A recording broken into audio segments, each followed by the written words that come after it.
ความงามเจ้าเดน้องลาเจ้าถือคนรวยเข้าพาขึ้นสวรรค์แล้วทิ่มลงดินเป็นตัวซ้ำห้องอยู่ห้องน้อยๆน้ำตาไหลลินอย่าหมดอะไรตายสิ้นถึงเขาถึงก็ยังมีอายเสียดายความดีเจ้ามีให้เขาแต่ผลตอบแทนให้เจ้าได้แต่น้ำตาลินไหลกับความขมขื่นเปื้อนลาขี้ที่เขาทิ่มไว้ฐานะอายคนเหือนไกลห่วงใยเจ้าทุกนาทีสิ้นความสาวแต่เจ้ายังบ่สิ้นใจพันน้องบ่ล้างเกียรติอายอกข้างซ้ายอายยังคอยคนดี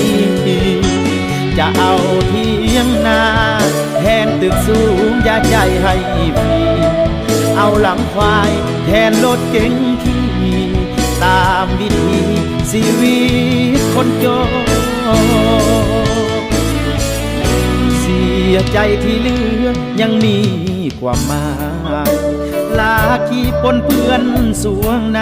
จะเอาน้ำใจล้างแทนน้ำมนต์ถึงเจ้าให้ค่าในสายตาของคนบางคนแต่น้องยังมีค่าสูงล้นสำหรับคนจนเจ้าคือนางฟ้า